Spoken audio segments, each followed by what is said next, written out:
La última reforma.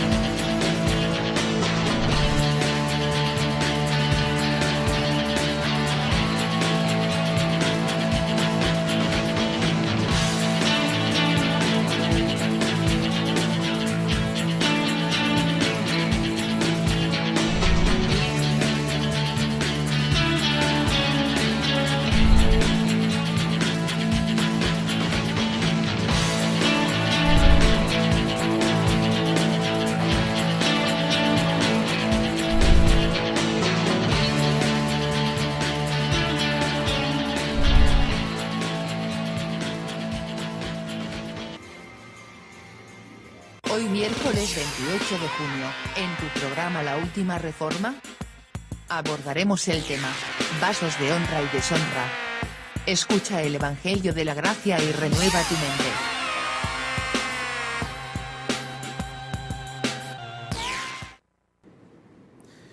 Muy buenas noches y bienvenido una vez más a su programa La Última Reforma.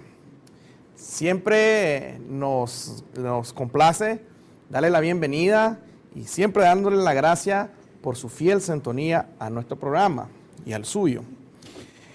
El tema de la semana pasada que abordamos fue gratitud y alabanza. Acerca de ese tema, hoy va a salir un segmento haciendo reflexión a ese tema presentado por Salomón Arias. Le recomiendo que ponga atención cuando el segmento salga al aire. Una vez más, como siempre, queremos darle las gracias a los que nos siguen en las redes sociales y siempre queremos darle ánimo, que sigan escribiéndonos, independientemente que sean comentarios positivos o negativos. Siempre nos agrada pues que la gente esté pendiente y esta semana pues no fue la excepción. Las redes sociales estuvieron muy encendidas con ciertos temas en particular y tratamos de responder de la mejor manera a las inquietudes que los televidentes o las personas que nos escriben a las redes sociales, principalmente en la página de Facebook, siempre haciendo lo mejor para responder sus preguntas. Y siempre pues le queremos recordar que precisamente nos puede seguir en las redes sociales. La página de Facebook, tenemos una página de Facebook, hay un Twitter, tenemos un canal en YouTube en que le recomendamos que visite frecuentemente, que es un canal muy activo, donde semanalmente siempre tratamos de interactuar con la comunidad de una u otra manera. Ahora estamos tratamos de presentar semanal un segmento que se llama Aclarando con Gracia, agarrando las preguntas de los que se hacen en las redes sociales y tratar de contestarlo de la mejor manera posible. También nos puede escribir al correo electrónico que es laultimareforma@gmail.com.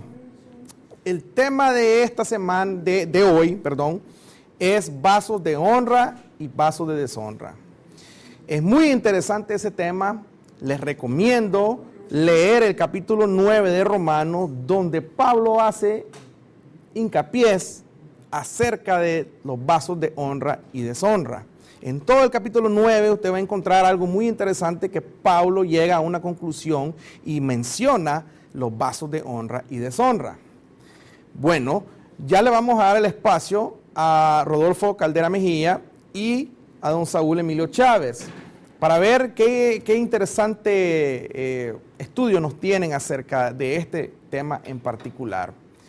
Siempre lo invitamos que tenga sus Biblias presentes, sus cuadernos, sus lapiceros, sus apuntes. Sabes que es muy importante siempre anotar lo que se le está presentando aquí. Y siempre queremos ponerle énfasis en decirle al televidente que nosotros presentamos el Evangelio revelado al apóstol Pablo como herramienta de reflexión. En ninguna manera nosotros presentamos este Evangelio para dirección a su vida, mucho menos para debatir. Con eso dicho, pues ya le cedemos el espacio a los ministros competentes y le invitamos que se quede con nosotros y, como por costumbre, ya viene la primera pausa y quédese con nosotros, que enseguida regresamos.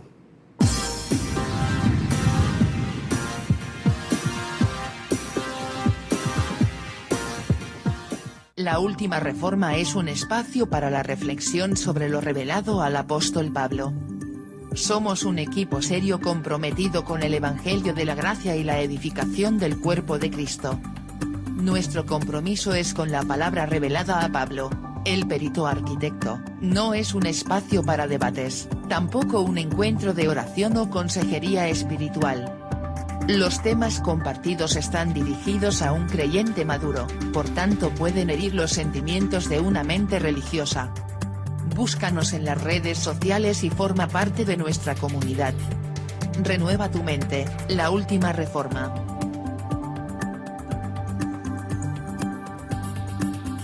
El apóstol Pablo declara de forma categórica que debemos madurar espiritualmente. Es decir, debemos superar la etapa primaria de nuestro conocimiento de Dios y superarnos a nosotros mismos. La niñez espiritual afecta el entendimiento en cuanto a nuestra posición y condición como hijos de Dios. Cuando yo era niño, hablaba como niño, pensaba como niño, juzgaba como niño, mas cuando ya fui hombre, dejé lo que era de niño. Pero el alimento sólido es para los que han alcanzado madurez, para los que por el uso tienen los sentidos ejercitados en el discernimiento del bien y del mal. Sin embargo, hablamos sabiduría entre los que han alcanzado madurez, y sabiduría, no de este siglo, ni de los príncipes de este siglo, que perecen. Mas hablamos sabiduría de Dios en misterio, la sabiduría oculta, la cual Dios predestinó antes de los siglos para nuestra gloria.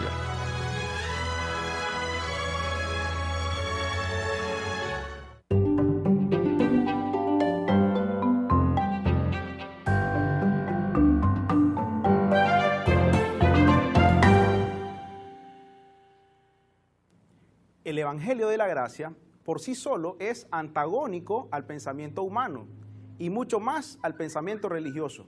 No mezclan. Por esta razón, muchas personas consideran el mensaje de Pablo como contradictorio. En palabra de verdad, en poder de Dios, con armas de justicia a diestra y a siniestra, por honra y por deshonra, por mala fama y por buena fama, como engañadores pero veraces. Estas palabras del apóstol encierran el principio que el Evangelio de la Gracia es superior a nuestras propias dudas y contradicciones. Por eso incluso hay quienes escuchan este mensaje y les parece alocado, y no es para menos. Pues ya que en la sabiduría de Dios el mundo no conoció a Dios mediante la sabiduría, agradó a Dios salvar a los creyentes por la locura de la predicación. La predicación del Evangelio es para el espíritu, para que el hombre interior y no para la mentalidad humana o religiosa. Y la salvación es declarada de la misma forma cuando leemos las cartas paulinas. Siempre queda ese sabor de que falta algo más. Y es que debido a que lo que mezclamos con el pensamiento legalista, entonces sacamos la conclusión que es una información incoherente o más fácil, una simple locura. Pero el hombre natural no percibe las cosas que son del espíritu, porque para él son locura y no las puede entender, porque se han de discernir espiritualmente.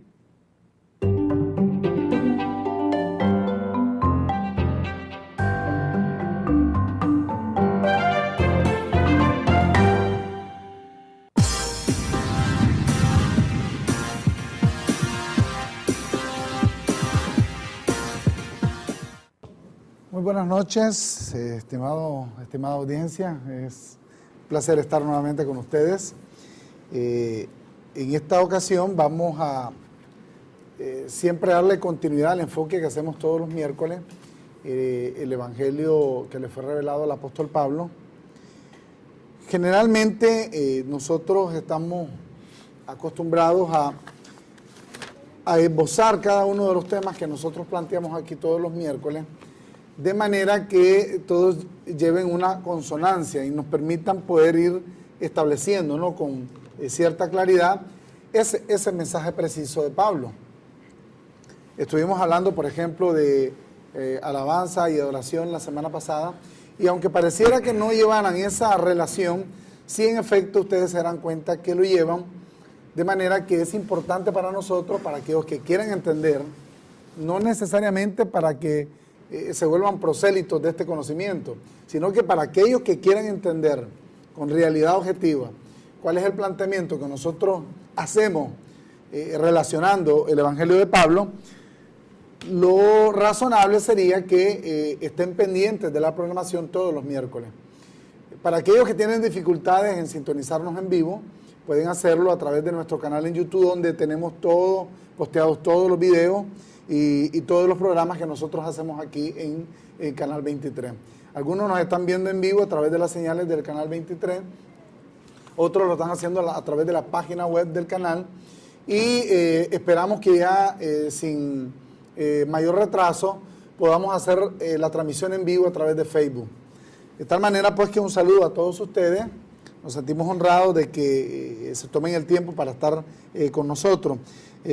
Quisiera saludar a Pablo Alarcón Sosa y a su esposa Socorro Álvarez. Ellos están en sintonía de nuestro programa desde hace algún tiempo, así que un saludo para ellos. Un saludo para Asdrúbal Dávila, que fue quien nos dio este detalle. De tal manera pues que, y todos aquellos que nos están viendo por primera vez, un saludo y bienvenidos hasta su espacio. Saúl, ¿tenías a alguien también a quien querías Sí, saludar? ahí tenemos, buenas noches. Tenemos a un televidente bien asiduo, como es Alberto Alejandro Blanco y su esposa, que nos están sintonizando esta noche. Y también a una dama, como es Betsaida López, una amiga que a estas personas yo las vi en determinados momentos en sitios distintos, y me comentaron de que ellos ven el programa y que están anuentes pues a recibir siempre el consejo paulino. El hincapié que siempre hacemos nosotros es que tengan una Biblia a mano, tengan abierta su mente para recibir el consejo paulino, y después con calma en su casa pues puedan revisar de acuerdo a lo que está escrito el planteamiento de cada programa y de cada tema importante, Sor Rodolfo. Ok, entonces hay un tema que ya lo hemos abordado en otro momento, y es el concepto de predestinación. Este término que Pablo utiliza de una manera muy particular, como lo hace con otros términos también en las escrituras paulinas, o en las cartas que él escribió, mejor dicho, tiene también que ver con otro término, como por ejemplo el de la elección. La salvación es un don de Dios, y lo hemos plasmado también en otros programas. Pues esa salvación a la que tanto, o de la que tanto nos sentimos orgullosos los que nos consideramos hijos de Dios, esa salvación está destinada para aquellos que fueron predestinados para ella. Un asunto que siempre ha estado en debate desde la Reforma, que por cierto este año se cumplen 500 años, ha sido precisamente todos son salvos, todos tienen la capacidad de ser salvos, todos tienen la habilidad de serlo. Y el eje fundamental del proselitismo, del cristianismo religioso que impera en nuestro tiempo, por año, ha sido precisamente en crear, en establecer una atmósfera donde todo el desarrollo o toda la obra o todo el esfuerzo que se hace en esa religiosidad está encaminada hacia que todos los hombres sean salvos. Sin embargo, nosotros encontramos un contraste llamativo en una de las cartas de Pablo, y es precisamente en la carta a los romanos. Y específicamente cuando llegamos en el orden en el que está establecido la lectura, cuando llegamos al capítulo 9, Saúl. En el capítulo 9, él está hablando de el propósito que él tuvo en el pasado inmediato, al haber elegido a Israel como el pueblo en el cual él iba a mostrar su gloria, él iba a mostrar su poder. O como lo veremos en su momento, él iba a mostrar su ira. Entonces, cuando nosotros llegamos al capítulo 9, vemos, por ejemplo, cómo habla acerca de esa elección.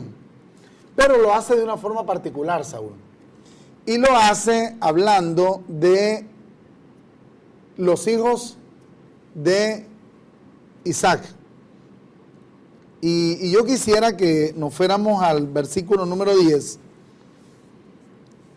Y dice, y no solo esto, dice, sino también cuando Rebeca concibió de uno, de Isaac, nuestro padre, dice, pues no habían aún nacido, ni habían hecho aún bien ni mal. Fíjate la reflexión que hace Pablo.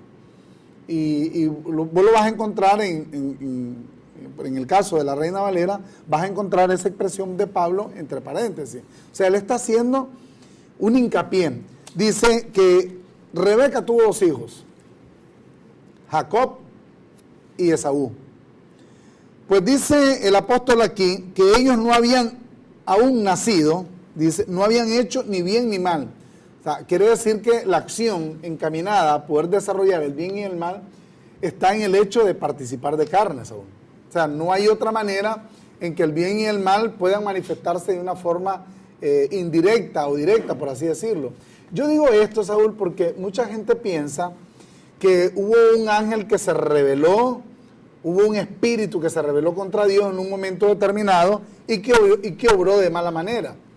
Dice Pablo aquí, de manera, digamos, indirecta al mensaje, dice, no habían nacido, dice, no habían hecho ni bien ni mal, dice, para que el propósito, dice, de Dios conforme a la elección permaneciese, dice, no por las obras, sino por el que llama. Se le dijo, el mayor servirá al menor. Pero ahora viene una frase lapidaria de Pablo, dice en el verso 13, como está escrito, dice, a Jacob amé, mas a Esaú aborrecí. Pero ¿en qué momento aborreció a Esaú?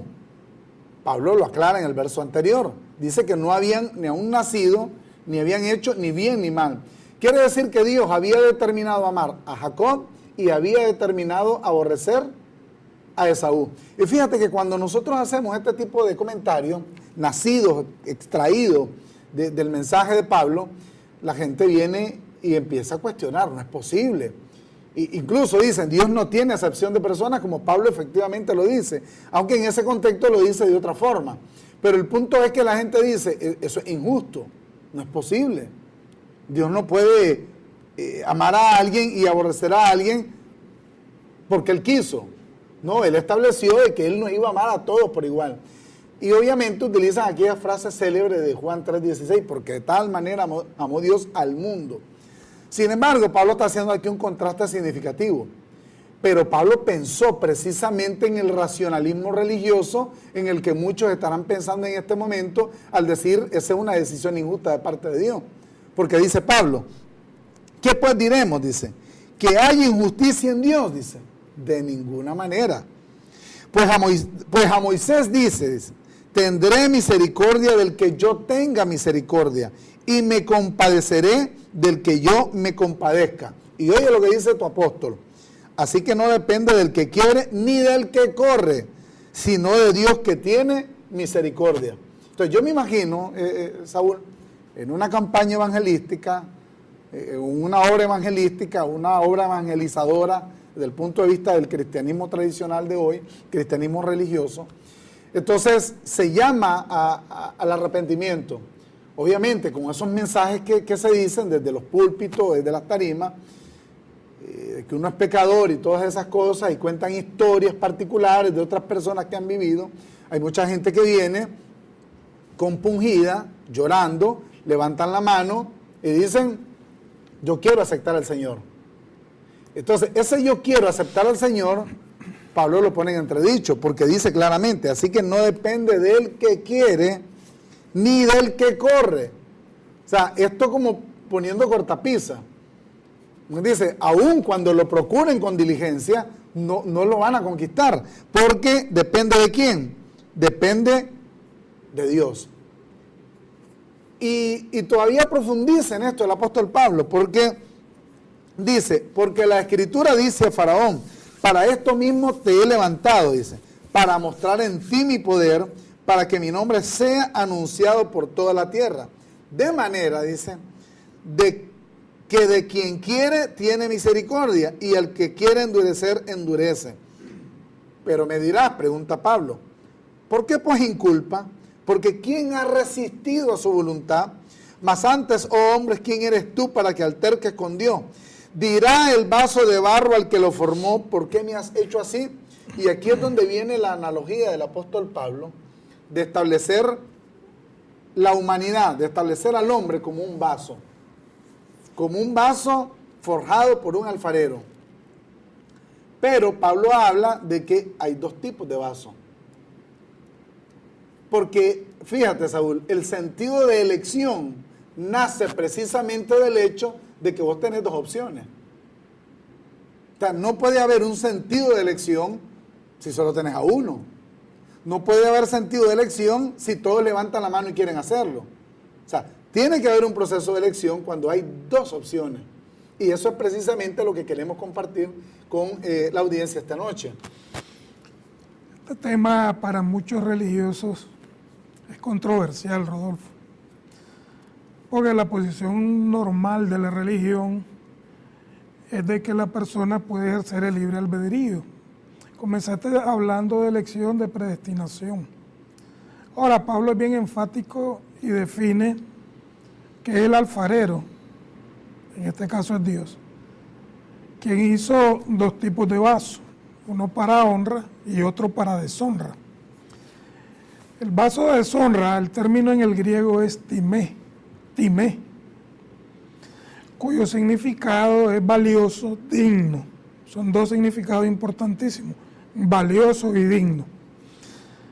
Ahora, Pablo habla de un vaso de deshonra, y del griego viene el término atimia, que significa, tiene tres definiciones. Uno es sencillamente infames, el otro es desgraciado, ahí se utiliza el término sin gracia, desgraciados. Y el otro término que fuerte lo utiliza, digamos, el significado como viles.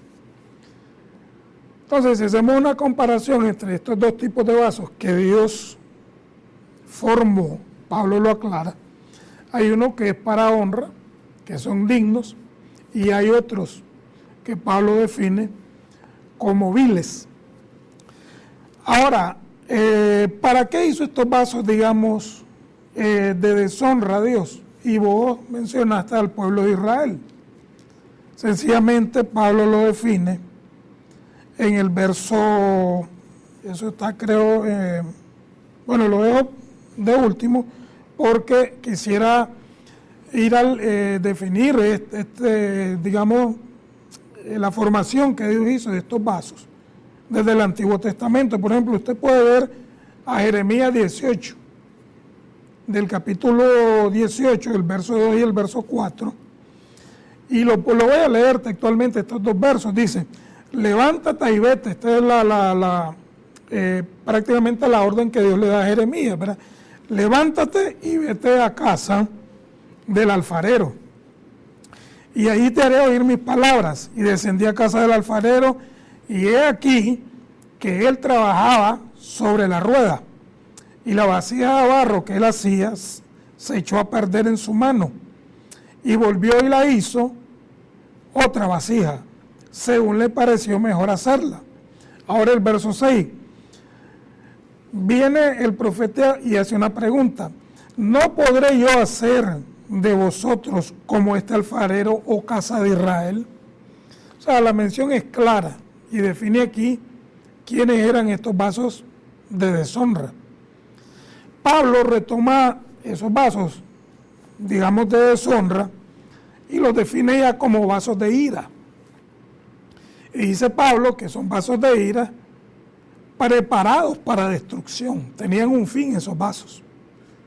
Pero Pablo lo define, dice que el alfarero, que es Dios, tuvo mucha paciencia con estos vasos. Ahora, definimos que el pueblo a quien Dios destruyó, le quitó el pacto, para comenzar, quitó el pacto de en medio, que era el pacto de ley con el pueblo de Israel. Luego, después de que Jesús muere y resucita, viene la destrucción en el año 70, la justa retribución a ese pueblo que no cumplió la ley. Por consiguiente, entonces, parte de estos vasos de deshonra del cual el profeta habló eran parte del pueblo de Israel. Ahora, me llamó mucho la atención cuando vos leíste sobre Faraón. Faraón era un gentil. Faraón era un egipcio, no era judío. Y me llama mucho la atención porque para estos vasos de deshonra o de ira, preparados para destrucción, Dios en ellos utiliza su poder y su ira. Y me llama mucho la atención, creo que está en el verso 17, en el capítulo 9 de Romanos, verso 17, mira cómo Pablo presenta a Faraón.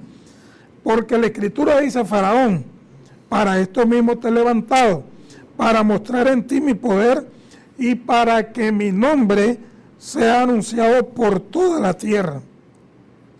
Ahora, me llama mucho el verso 22, la atención, dice: ¿y qué dice? Si Dios, queriendo mostrar su ira y hacer notorio su poder, soportó con mucha paciencia los vasos de ira preparados para destrucción. Fíjate que el poder que Dios demostró en Faraón fue el poder en donde lo exaltas a Faraón, pero Faraón viene a ser un vaso de ira también, igual que el pueblo de Israel. Por ejemplo, hoy la religión está prácticamente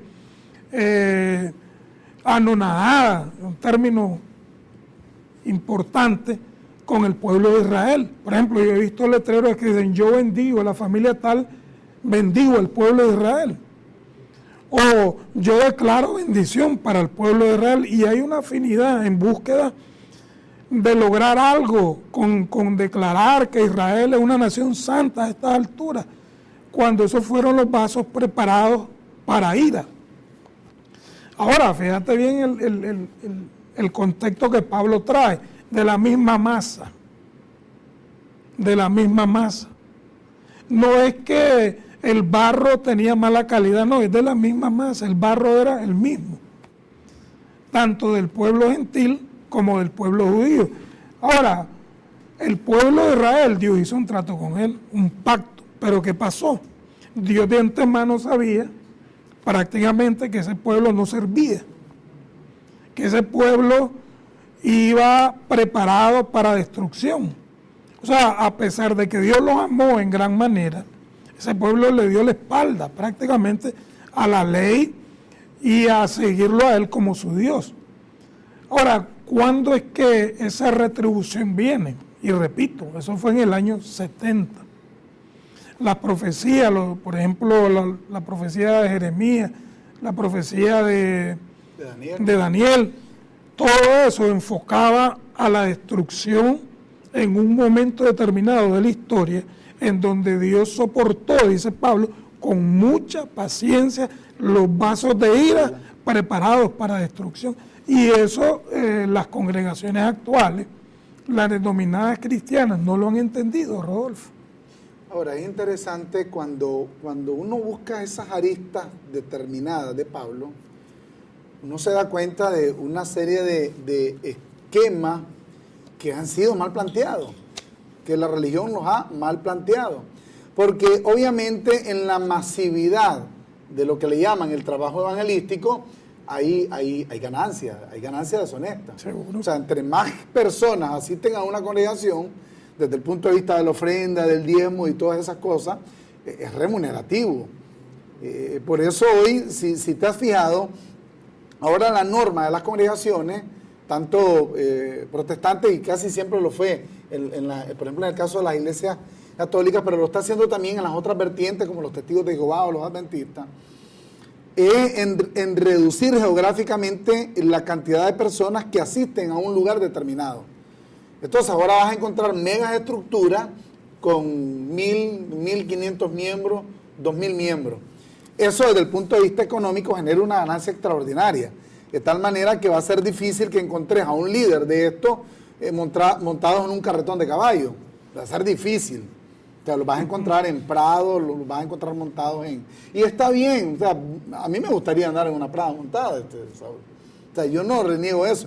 El punto es que es una ganancia deshonesta, porque no le están diciendo al creyente, primero, su verdadera posición. Y no le están diciendo además de que no se complique la vida tratando de alcanzar a otros sobre la base del convencimiento. Porque leímos, no depende del que corre, no depende del que quiere, sino de Dios que tiene misericordia. Tú vas a plantear el mensaje, pero no logrando adquirir prosélitos, no logrando convencer a las personas, sino estableciendo el propósito de Dios en la vida de cada quien. Pero hay algunas aristas que a mí me parece interesante poderlas compartir con ustedes.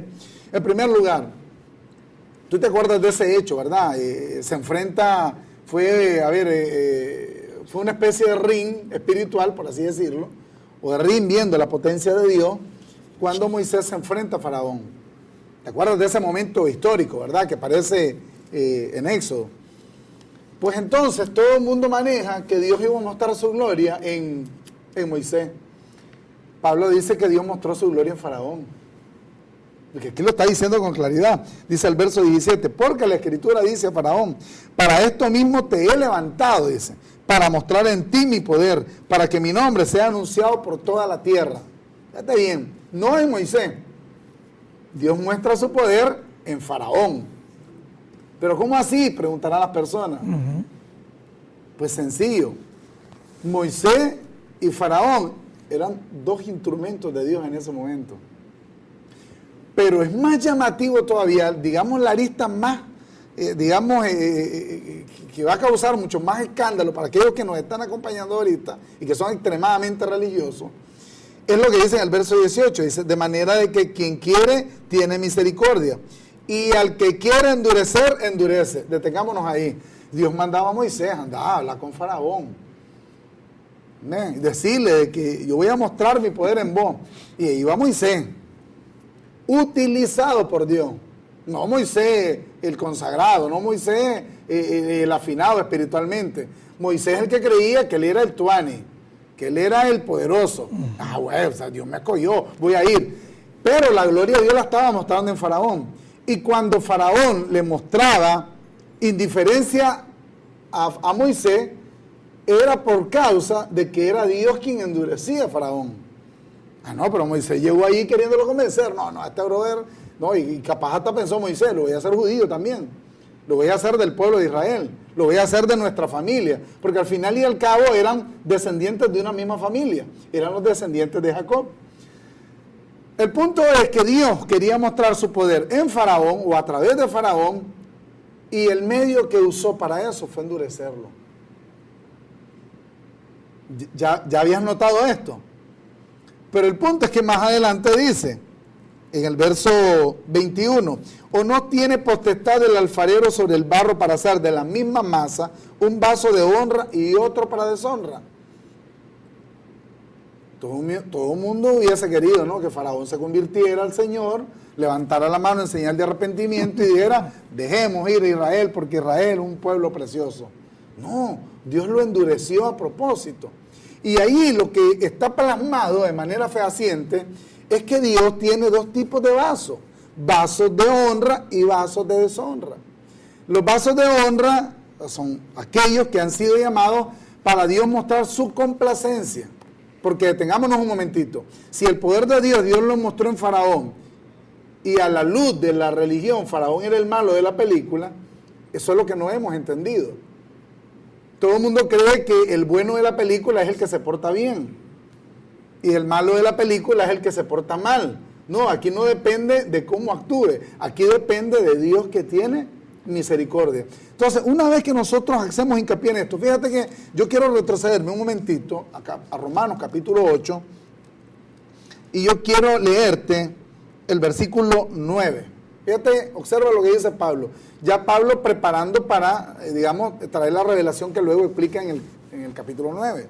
Dice el versículo 9, mas vosotros no vivís según la carne, sino según el Espíritu. Si es que el Espíritu de Dios mora en vosotros. Y si alguno no tiene el Espíritu de Cristo, sencillamente, dice Pablo, no es de él. Entonces aquí se viene a manifestar el asunto de vasos de honra y de vasos de deshonra. Y regresando al capítulo 9 de Romanos, en el versículo 23, que ya leías aún, dice, y para hacer notoria las riquezas de su gloria, las mostró para con los vasos de misericordia que Él preparó de antemano para gloria, a los cuales también ha llamado, esto es a nosotros, dice, no solo de los judíos, dice, sino también de los gentiles. Como también a Oseas dice, llamaré pueblo mío al que no era mi pueblo. ¿Quién era su pueblo en ese momento? Cuando profetiza a Oseas, era Israel.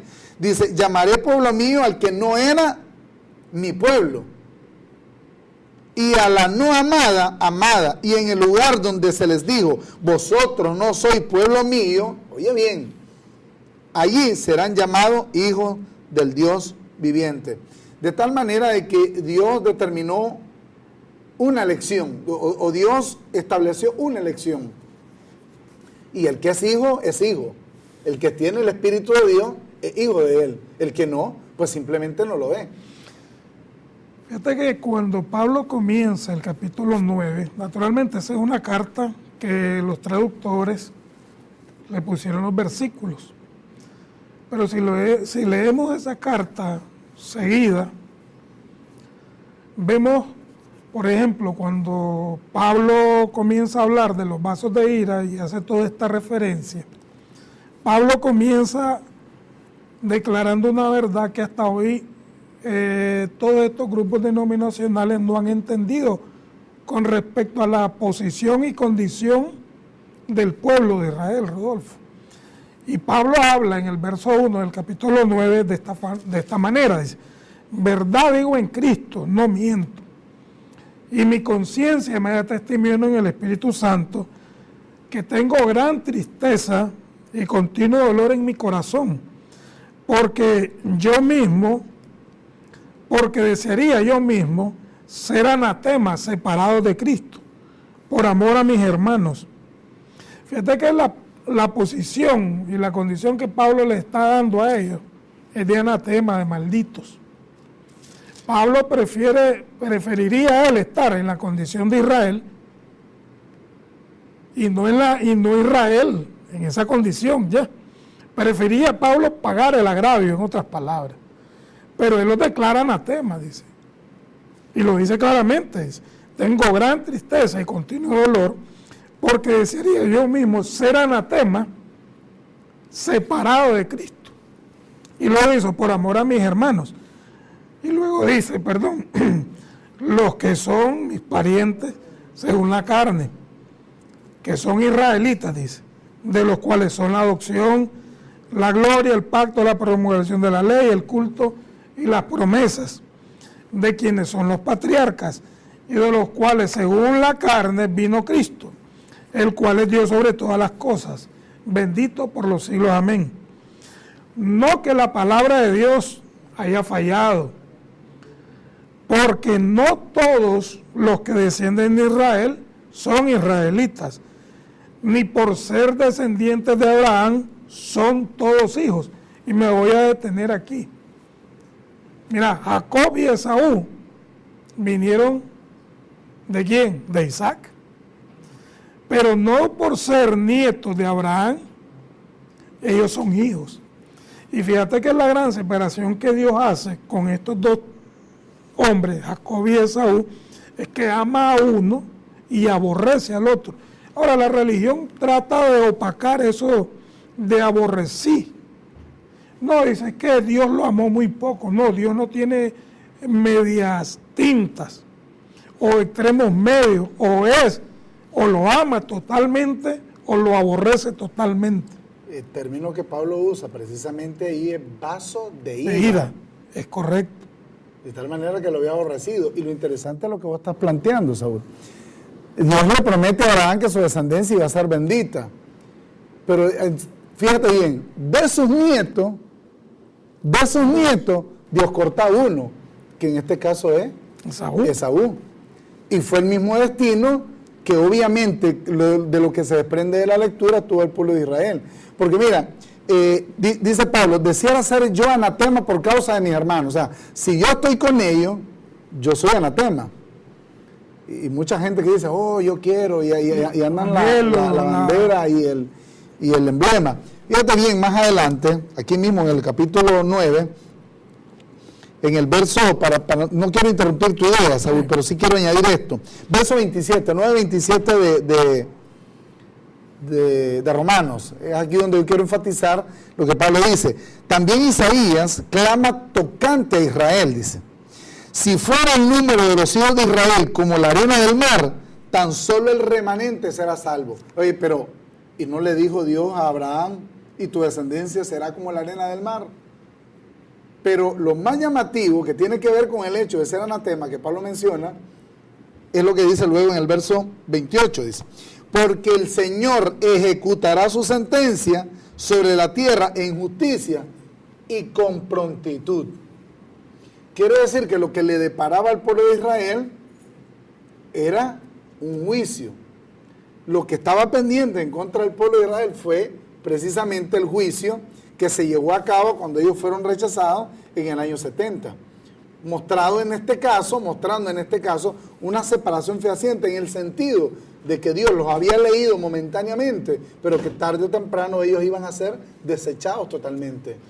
Fíjate que esto, yo estaba leyendo el verso ahorita 7 del capítulo 9 de Romanos, y el verso 7 es claro, dice: ni por ser descendientes de Abraham son todos hijos, sino que en Isaac te será llamada descendencia.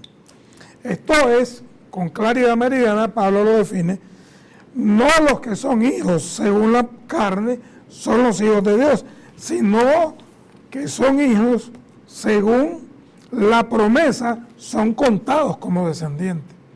Ahora, fíjate que las promesas que Dios le hizo a Abraham, eso tiene que ver mucho. Porque la verdad es que a quien Dios le hizo la promesa es a tu simiente, le dijo, ¿no? No hablando de muchas simientes, sino de uno, que era Cristo. Ahora, en Cristo, la descendencia de Abraham, que estaba cubierta por esa promesa, eran los que iban a recibir la bendición.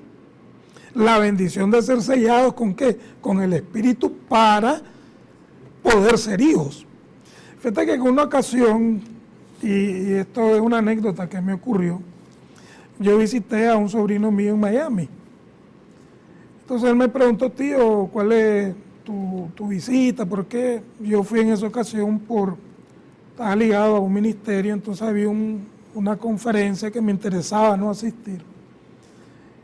Y al llegar, pues mi sobrino, teníamos años de no vernos, entonces me dijo que si nos podíamos tomar un traguito de whisky. Pues. Yo le dije que sí. La verdad que yo no tengo problema, ni soy religioso, ¿verdad? Ni mi conciencia, ni tengo mala conciencia tampoco. Ahora, él sirvió el trago de whisky, entonces le pedí que le pusiera hielo y que lo ligara un poquito con soda, ¿no? Pero el suyo, el trago de él, se lo tomó al spray. Entonces ahí mismo le dije: mira, fíjate que para el religioso esto va a ser fuerte. Va a ser fuerte, ¿verdad? Entonces ahí mismo, con los 2 tragos de whisky, yo le planteé esto. Estamos tomando el mismo whisky, pero ¿cuál es la diferencia que vos notaste en el mío y en el tuyo? Entonces me dijo que vos le agregaste hielo y que le pusiste soda. Entonces exactamente Dios hizo eso. El mismo vaso, el mismo contenido, pero a los hijos que Él preparó para misericordia, Él les puso su espíritu. Y no lo reciben levantando la mano, ni haciendo una falsa profesión de fe, ni arrodillándose, ni inclinándose, ni adorando, ni llorando en un supuesto altar, sino que Dios los preparó de antemano, los conoció antes de la fundación del mundo. Y esto es lo más tremendo, que no habíamos hecho ni bien ni mal, para que el propósito de Dios, conforme a lo que Dios quiso, permaneciese, no por obras, sino por la elección de Dios. Entonces, el llamado es a que no te sigan engañando. Las personas van a esas campañas religiosas buscando un milagro o buscando una profesión. Me decía la amiga Betsaida: yo quiero entrar en el mundo espiritual, pero estoy viendo con mi marido a ver si podemos asistir a un lugar para aceptar a Dios.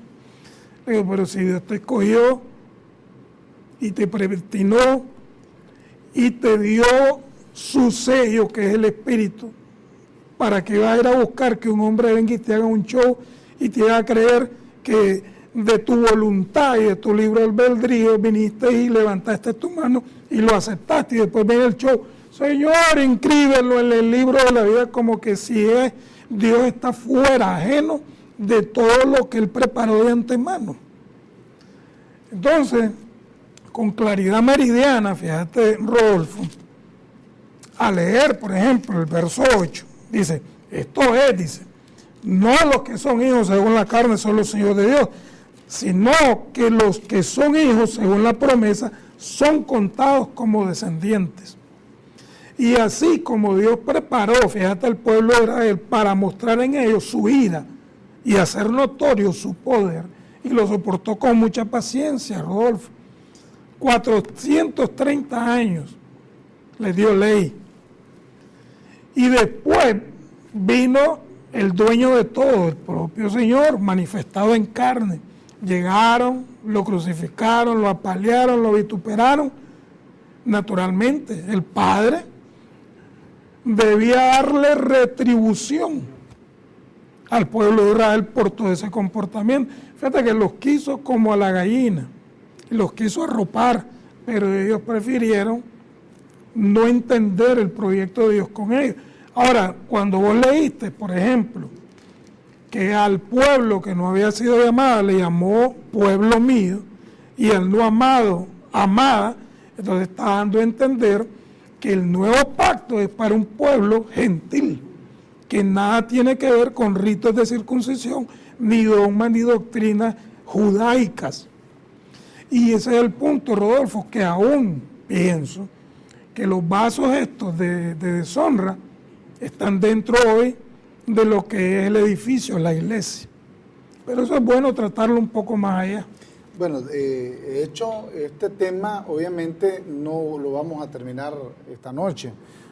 Vamos a seguir profundizando en él porque, a final de cuentas, debemos estar claros de quiénes somos y debemos estar claros de esta posición que tenemos y cómo vamos a desempeñarnos en medio de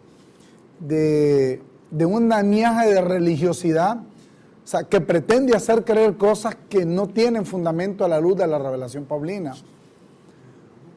Por ejemplo, hace unos meses, muy probablemente esta persona nos esté viendo ahora, me llamaba una madre angustiada, súper angustiada, porque ella estaba pasando por una circunstancia bastante difícil desde el punto de vista humano, porque había recién fallecido su hijo. Su hijo había fallecido en un accidente de tránsito, en una condición física que a la luz del religioso es condenable. No voy a entrar en detalle.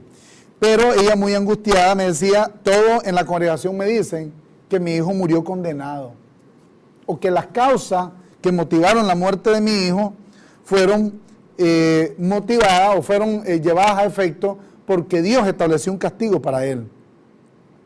Y es lamentable porque creyendo evangelizar, fíjate, supuestamente la acción de evangelizar está desarrollada por un acto de amor del creyente que ya entendió la palabra hacia otros que no lo han llevado a cabo.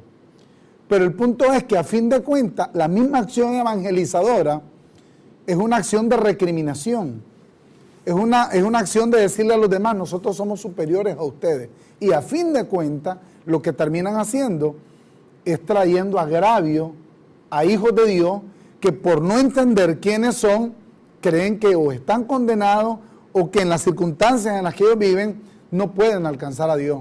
Y aquí Pablo nos está diciendo algo totalmente lo contrario. O sea, en otras palabras, nosotros no podemos medir quién es hijo y quién no es hijo, quién es vaso de honra o de deshonra, solo por el mero hecho de cómo se comporta. Así de sencillo. Entonces empiezan a haber personas que llevan un X comportamiento y dicen, no, eso no puede ser hijo de Dios. Ah, pero aquel que desde el punto de vista social tiene cierto comportamiento, pero que en privado tiene otro y sabrá de qué manera, entonces dicen, no, ese sí es hijo, ese sí es salvo. incluso han medido la salvación de la manera contraria como lo plantea Pablo, porque Pablo dice en el capítulo 2, verso 8 de Efesios, dice que la salvación es por obra, dice, para que nadie se gloríe. Dice que es un don de Dios. Entonces la gente cree que por su acción, una acción supuestamente de santidad, es la que demuestra que ellos son salvos, cuando no es cierto. Porque Pablo lo que está diciendo aquí, miraron a esos dos niños, Jacob y Esaú, no habían nacido y ya Dios había aborrecido a uno de ellos. Si ni siquiera se había portado mal, ni siquiera había llevado a cabo, a ver, por lo menos, pues, haber nacido, porque, a ver, con los niños yo creo que se muestra de manera fehaciente el asunto de la carne. Yo me imagino a esos dos niños, ya una vez que se criaron, ya, qué sé yo, a los 2 o 3 meses de nacido, pues uno de ellos, ¿verdad?, sintiendo celo por el otro, le dio su palmazo, pues, su cachetada, o qué sé yo. Pero ni siquiera habían nacido y ya Dios había aborrecido a uno de ellos. O sea, quiere decir que Saúl hubiera llegado a una campaña evangelística y aunque le hubieran puesto al apóstol más famoso o al cura mejor predicador, y ese hombre ya había sido aborrecido. Y probablemente Saúl hubiese levantado la mano y hubiera dicho, acepta al Señor como mi Salvador. Pero fíjate que también Esaú pudo haber llegado a una de esas campañas evangelísticas y hacer su profesión de fe. Eso no lo lleva a ningún lado, porque de hecho no había nacido, no había participado de carne y sangre, no había hecho ni bien ni mal, y ya Dios lo había aborrecido, Rodolfo. Ahora me llama la atención que a los vasos de honra Dios los preparó, dice, para misericordia. Dice, y para hacer notoria, estoy en el verso 24, y para hacer notoria las riquezas de su gloria, las mostró para con los vasos de misericordia que Él preparó de antemano para gloria. Por eso nosotros hacemos énfasis. Es una gran mentira decirle a una persona, haga su profesión de fe, cierre sus ojos, incline su rostro, levante su mano, y luego viene el show mediático, en donde el líder se explaya en una exposición falsa y hace creer al pobre que está ahí, inducido por la religión, a que Dios lo acaba de inscribir en el libro de la vida.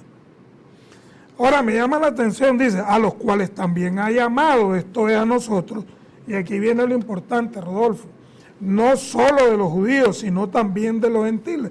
Pero yo me hago una pregunta, ok, Dios preparó vasos de ira al pueblo judío, pero también, ¿y de los gentiles qué? ¿Habrán vasos de deshonra? Sí, porque Pablo es enfático y dice, hay gente, hombres corruptos de entendimiento, que en cuanto a la fe están reprobados, Rodolfo. Y eso hay que hacerlo ver con claridad. Mira, estos hombres se visten de piedad, así lo denomina Pablo. Y dice Pablo, hombre, evita a esos tipos que los ves piadosos. Pero el detalle es que hay que entender que la piedad es una doctrina, Rodolfo. No es el hecho mismo de un comportamiento, es correcto. Ahora, por ejemplo, a mí me da mucho que pensar, por ejemplo, este sistema religioso actual, en donde todo está ligado prácticamente al judaísmo. O sea, tiene una tendencia judaica, una tendencia en donde prácticamente su doctrina lo que hace es llevarlos a ser reprobados en cuanto a la fe. Porque si estuvieran aprobados, inmediatamente estuvieran en el fundamento de Pablo. Pero ¿por qué me llama la atención que por años estos hombres actuales, líderes, están hoy basados en el judaísmo, en el legalismo? Porque lo que viven estas congregaciones es de legalismo. Mandamientos tras mandamientos, doctrina de hombres, doctrina de hombres. No hay un fundamento claro, no hay incircuncisión en medio de este grupo de gente. Ahora me llama la atención con mucha claridad, y es ese mismo hecho, pues.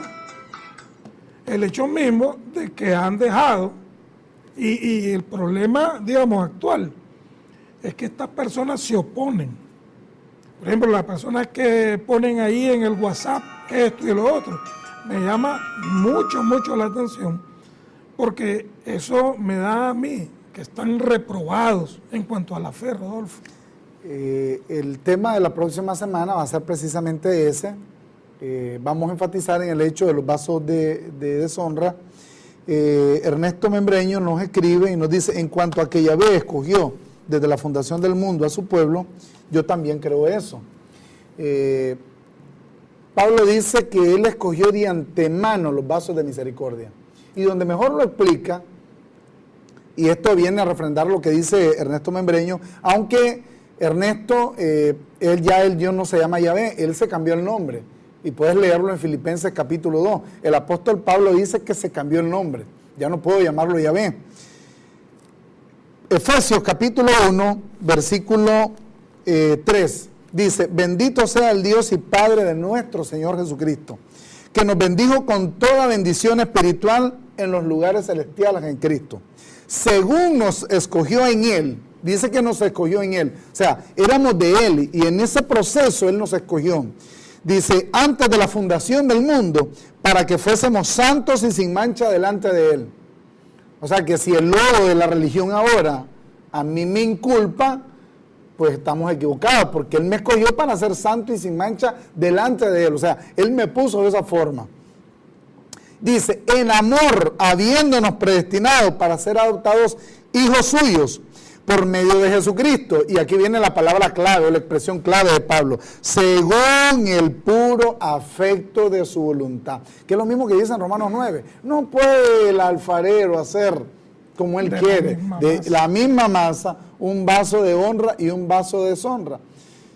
Y como lo hemos dicho en otros momentos, todo el mundo dice: la predestinación no puede ser de Dios porque es injusta, porque eso no demuestra el amor de Dios. Pues precisamente dice Pablo que la predestinación es un acto de amor, porque dice: en amor habiéndonos predestinado. De tal manera que no es del que quiere ni del que corre, sino de Dios que tiene misericordia. Fíjense de que, fíjate, los judíos actuales, que no son judíos con la pureza con la cual la ley establecía en aquel pacto con defecto, ellos son, digamos, tienen una cierta consanguinidad, pero no son descendientes legítimos de aquella raza. Por lo menos ellos no hacen un proselitismo evangelístico, porque ellos saben, según el precepto de ellos, que el que es de ese pueblo, y nadie más puede ser agregado.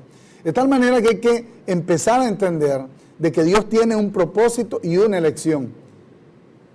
Y es casi seguro, si has entendido esta gracia, que tú fuiste elegido desde antes de la fundación del mundo. Nos vemos el próximo miércoles, vamos a continuar este tema. Nos dio siempre gusto el haber estado con ustedes. Gracias a los que nos escriben, a los que están pendientes de nuestras redes sociales. Escríbanos a laultimareforma@gmail.com. Hagan sus preguntas, sus inquietudes.